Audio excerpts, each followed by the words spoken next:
आज देखना है जियोमैग्नेटिज्म या अर्थ मैग्नेटिज्म, भूचुंबकत्व। समझिए इसको, क्या देखना है? जियोमैग्नेटिज्म या क्या कहेंगे इसको, भूचुंबकत्व या अर्थ मैग्नेटिज्म, मतलब पृथ्वी का चुंबकत्व। अर्थ यहाँ पे स्टॉपिस से लगा सकते हैं, अर्थ मैग्नेटिज्म। सुन लीजिए, थोड़ा सा ध्यान रखेंगे। यह जो है जियोमैग्नेटिज्म जो है, ये है क्या? यह आप जानते हैं कि पृथ्वी जो है एक मैग्नेट की भांति व्यवहार करती है। मतलब पृथ्वी एक जो है मैग्नेट की भांति व्यवहार करती है। इसमें भी क्या है, इसका नॉर्थ पोल और साउथ पोल है। सुन लीजिए, कुछ वैज्ञानिकों का मानना है कि पृथ्वी के अंदर एक क्षण चुंबक है। वैज्ञानिकों का मानना है कि क्या पृथ्वी के अंदर एक जो है क्षण चुंबक है, जिसका उत्तरी और दक्षिणी ध्रुव है। लेकिन ऐसा संभव नहीं है। यह तर्क उतना जो है सटीक नहीं था, यह तर्क उतना जो है प्रभावी नहीं था, क्योंकि हम यह जानते हैं मैग्नेट के बारे में 4 बताए हैं क्वालिटी को, कि मैग्नेट को जो है पीटने पर मैग्नेट का मैग्नेटिक गुण समाप्त हो जाता है। मैग्नेट को बार बार पटकने पर मैग्नेट का मैग्नेटिक गुण समाप्त हो जाता है। मैग्नेट को वातावरण में छोड़ देने पर मैग्नेट का मैग्नेटिक गुण समाप्त हो जाता है। इसी पर मैग्नेट को गर्म करने पर मैग्नेटिक गुण समाप्त हो जाता है। ये 4 गुण के आधार पर चौथा गुण यह बताता है कि मैग्नेट को गर्म करते हैं, उसको हीट करते हैं तो उसके मैग्नेटिक गुण समाप्त हो जाता है। यानी कि पृथ्वी के अंदर टेम्परेचर बहुत अधिक होता है, लगभग जो है 4000 डिग्री सेंटीग्रेड तक। तो जब 4000 डिग्री सेंटीग्रेड तक टेम्परेचर हो जाएगा और जब वहां क्षण चुंबक होगा तो क्या उसके मैग्नेट के मैग्नेटिक गुण क्या हो जाएगा, समाप्त हो जाएगा। तो इसलिए ये तर्क जो है सही नहीं निकला। अभी भी इस पर मतभेद है, लेकिन उसका जो है चुंबकीय क्षेत्र की दिशा वो थोड़े थोड़े से चेंज होते रहता है। और जो पृथ्वी के जो मैग्नेटिक एक्सिस होता है, पृथ्वी के जो ज्योग्राफिकल एक्सिस के संपाती नहीं होते हैं। मतलब ये अर्थ है, जिस अक्ष पर पृथ्वी जो है रोटेट करती है, ऐसे ये रोटेशन की क्रिया जब होती है तो इस अक्ष को क्या है, ज्योग्राफिकल एक्सिस कहते हैं। इसको कहेंगे जियोग्राफिकल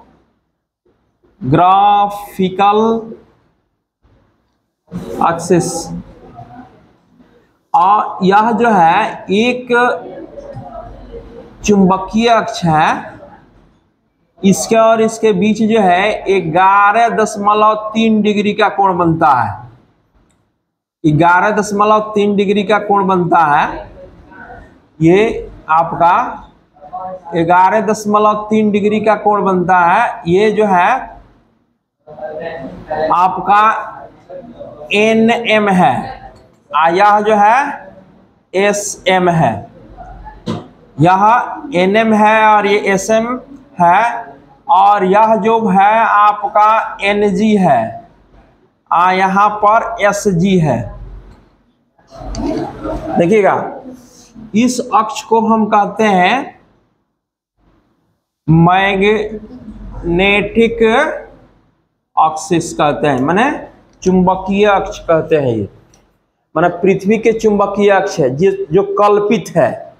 वह क्या कल्पना की गई है, वह कल्पना की गई है, वह कल्पित है। और यह जो है वैज्ञानिकों ने यह भी बताया है कि यह जो है आपका संपाती नहीं होते हैं। संपाती का मतलब आप समझ रहे हैं? कितने लोग समझ रहे हैं संपाती का मतलब? संपाती मतलब अगर कोई रेखा उसी रेखा पर मिल जाए तो उसके संपाती हुआ, अगर कोई बिंदु उसी पर मिल जाए तो संपाती होगा। तो यह जो है देखिएगा, ये अक्ष जो है एक ही पर नहीं मिल रहा है, तो एक ही पर मिलता तो संपाती होता, एक पर नहीं मिल रहा है तो संपाती नहीं है।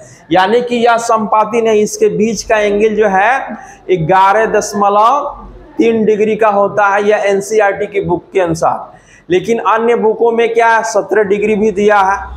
वो भी सही है, क्योंकि इसका जो है जो कोण है वह कहे है कि क्या चुंबकीय क्षेत्र जो है उसकी बदलता रहता है कई हजार वर्षों में, या क्या ये चेंज भी हो जाएगा। तो यह जो है आपका जो है यह कोण जो है छोटा बड़ा हो सकता है। तो इसलिए ये, तो इसको हम बोलते हैं एन जो है एन एम। एन एम का मतलब हुआ आपका magnetic north pole, north pole. और एस एम का मतलब हुआ यहां पर magnetic south pole, south pole हुआ। एनजी का मतलब यहां पर हुआ जियोग्राफिकल नॉर्थ पोल हो जाएगा। एसजी का मतलब हुआ हाँ जियोग्राफिकल साउथ पोल। मतलब जिस अक्ष पर पृथ्वी क्या है घूर्णन गति करती है उस अक्ष को ज्योग्राफिकल एक्सिस कहते हैं। और जो अक्ष क्या है नॉर्थ और साउथ के पृथ्वी के चुंबकीय ध्रुव को मिलाते हैं उसको क्या है मैग्नेटिक एक्सिस कहते हैं। देखिए ये दो गोलार्ध में बटा होता है, एक जो है जो नॉर्थ की ओर होता है उसको उत्तरी गोलार्ध और जो साउथ की ओर होता है उसको दक्षिणी गोलार्ध कहते हैं। यह जो है एन एम यह किसी न किसी जगह किसी देश में स्थित होगा, और एस एम यह भी किसी न किसी जगह स्थित हुआ। तो यह जो है कनाडा में स्थित है, ठीक है। यह एन एम जो है कनाडा में स्थित है और यह अंटार्कटिका में स्थित है जहां सालों भर जो है बर्फ जमा रहता है। यह इस क्षेत्र पर भी बर्फ होता है, यहाँ इस क्षेत्र पर भी बर्फ होता है, लेकिन यहाँ जो यह कनाडा है कनाडा में स्थित है, यहाँ यह अंटार्कटिका में स्थित है। अब थोड़ा सा ध्यान रखेंगे, एक चीज आता है magnetic meridian, magnetic meridian, magnetic meridian. दूसरा एक आता है जियोग्राफिकल मेरिडियन। मैग्नेटिक मेरिडियन और जियोग्राफिकल मेरिडियन ये है क्या? मैग्नेटिक मेरिडियन मतलब क्या है पृथ्वी, हाँ पृथ्वी के जो है चुंबकीय अक्ष, कल्पित चुंबकीय अक्ष से जो ऊर्ध्वाधर समतल गुजरता है उसको हम क्या है मैग्नेटिक मेरिडियन कहते हैं। और क्या है ज्योग्राफिकल मेरिडियन उसे कहते हैं जो क्या है मतलब भौगोलिक अक्ष से एक ऊर्ध्वाधर समतल गुजरता है, उसको हम क्या कहते हैं ज्योग्राफिकल मेरिडियन कहते हैं। फिर यह बात ध्यान रखें ये ज्योग्राफिकल मेरिडियन है। अब एक चीज आता है आपका angle of declination, declination, angle of declination आता है। उस एंगल ऑफ डिक्लिनेशन किसे कहेंगे तो क्या है चुंबकीय ज्यामीय उत्तर, इसको क्या आते हिंदी में बोलते हैं चुंबकीय ज्यामीय उत्तर तथा भौगोलिक ज्यामीय उत्तर के बीच जो कोण बनता है उसको हम क्या कहते हैं एंगल ऑफ डिक्लिनेशन। एक और एंगल आता है उस एंगल को कहते हैं आपको angle of dip, angle of आपका क्या है डिप है। एंगल ऑफ डिप क्या है? यह एंगल ऑफ डिप जो होता है वह क्या पृथ्वी के चुंबकीय क्षेत्र तथा पृथ्वी के क्षेत्र किसी स्थान पर, मान कोई स्थान ले लें, उस स्थान पर पृथ्वी के चुंबकीय क्षेत्र तथा उसके क्षैतिज पृथ्वी के क्षैतिज चुंबकीय क्षेत्र घटक के बीच जो कोण बनता है उस कोण को क्या कहते हैं एंगल ऑफ डिप कहते हैं। एंगल ऑफ डिप जो होता है ये एंगल ऑफ डिप को हम निकालते हैं, जिससे मान लीजिए कि यह पृथ्वी है और इसके जो है चुंबकीय क्षेत्र जो है ये आपका जो है नॉर्थ हो गया, आइए साउथ। मान लीजिए कि यह किसी स्थान पर, मान लीजिए कि यह स्थान हमने क्या ले लिया आपका यहाँ पर कोई स्थान ले लिया, यहाँ पर जो है इसके जो क्षैतिज घटक और ये कोण है, यहां से इसको हम जो है मिला देंगे तो यह इसकी रेडियस हो जाएगा। और इसके समानांतर, इस रेखा के समानांतर देखिए खींच रहा है ऐसे, यह जो रेखा है इसके समानांतर खींच रहा है, तो इसके जो समानांतर खींचेंगे तो यह जो है B है। मतलब क्या है B? मतलब यह बता रहा है कि क्या है, पृथ्वी के चुंबकीय क्षेत्र की तीव्रता है। E जो है अर्थ को बता रहा है, B क्या है, मैग्नेटिक इंडक्शन फील्ड को बता रहा है। और इसके क्षैतिज घटक, क्षैतिज घटक ये हो जाएगा, क्षैतिज घटक हुआ ये, इसको हम क्षैतिज घटक को HE से डिनोट करते हैं। एक है आपका ऊर्ध्वाधर घटक, इसको जो है V से डिनोट करते हैं, चाहे JD से डिनोट करते हैं। कई किताबों में JD भी लिखा है, कई किताबों में क्या है V लिखा है। देखिए थोड़ा सा ध्यान रखेंगे। अब यह स्थान है, इसी स्थान पर कहा है कि किसी स्थान पर मान लीजिए कि P बिंदु है, पृथ्वी के सतह पर एक कहीं पर है जहां पर क्या है P बिंदु है, वहां पर क्या है एंगल ऑफ डिप, या इस एंगल ऑफ डिप की बात कर रहा है। एंगल ऑफ डिप जो है पृथ्वी के चुंबकीय प्रेरण क्षेत्र तथा उसके क्षैतिज घटक के बीच जो है एक एंगल बनता है, उस एंगल को हम क्या कहते हैं, एंगल ऑफ डिप कहते हैं। एंगल ऑफ डिप को I से डिनोट करते हैं। एंगल ऑफ डिप को किससे डिनोट करते हैं, I से डिनोट करते हैं। तो एंगल ऑफ डिप को हम निकाल सकते हैं, एंगल ऑफ डिप को I से डिनोट करते हैं। तो यह हम जानते हैं कि अब इसमें हम साइन का रिलेशन लेंगे, तो साइन I इक्वल टू हो जाएगा आपका, हाई आगे वाला लंब होगा। जैसे मान लीजिए इसको हमने मिला दिया और जो है इससे इसको भी मिला दिया, तो देखिएगा ये आगे वाला ये लंब हो जाएगा।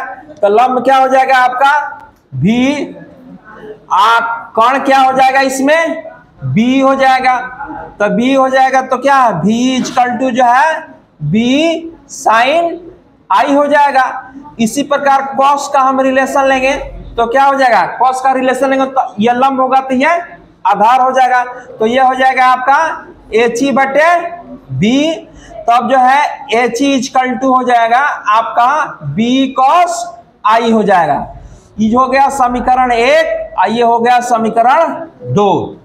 तो पहले समीकरण को बर करके दूसरे समीकरण को बर करके हम क्या कर देंगे, जोड़ देंगे।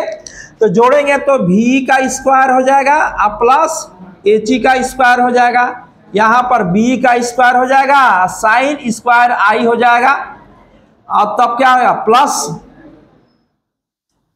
प्लस हो जाएगा B का square sine cos square I हो जाएगा।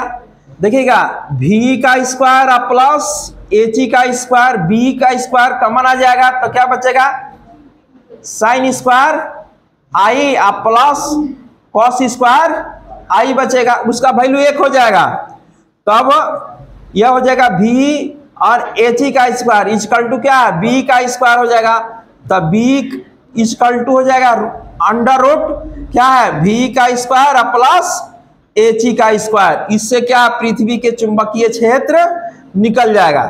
डायरेक्शन निकालना हो तो इसका हम क्या है समीकरण क्या है, समीकरण 1 में हम 2 से भाग दे देंगे। तो 2 से भाग देंगे तो क्या हो जाएगा आपका साइन I बटे ये साइन I B बटे B कॉस जो है I हो जाएगा।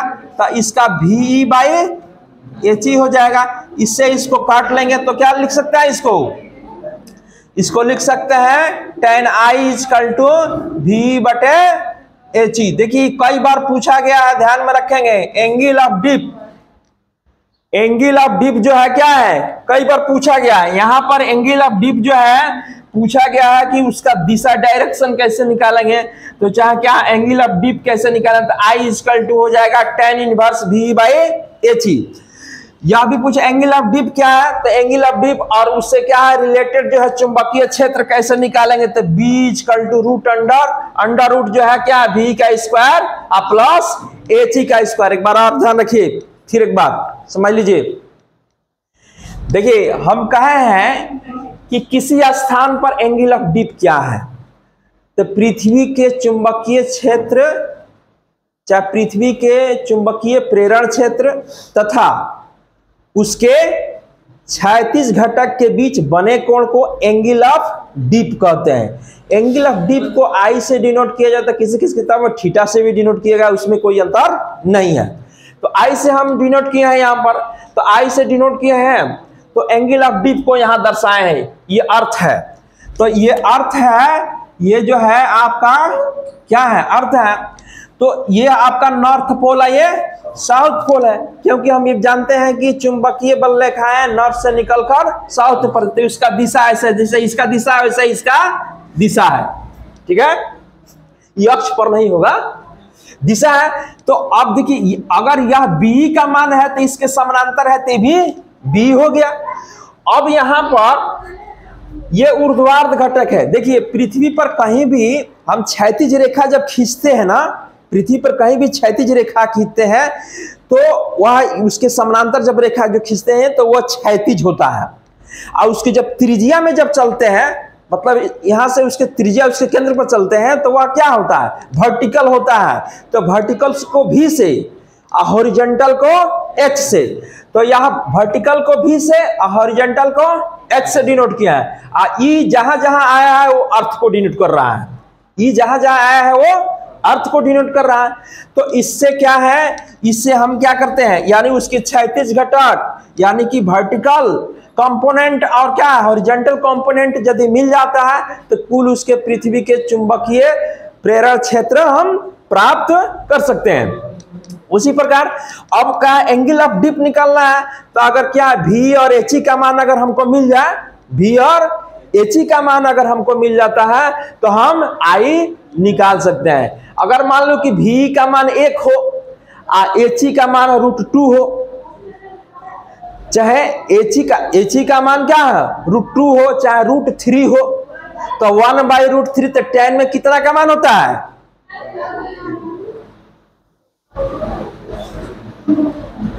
लो 1/√3 जो है 3 कितना का मान होता है, हाँ 60 का कितना होता है पहले बताएंगे।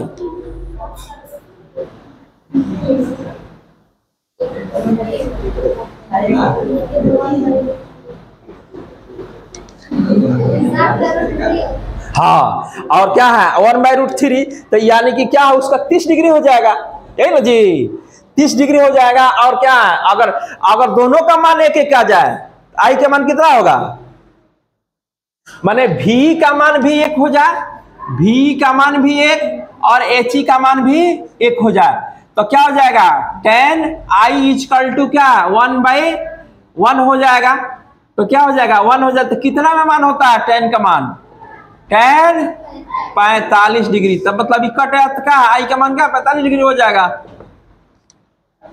बोलिए, अब बात समझ में आ गई होगी हमको, मैंने जहां तक लग रहा है। अब तब इसको हम भाषा में जब लिखवा दे रहे हैं तब जो है आसान हो जाएगा। फिर मिलेंगे अगले वीडियो में।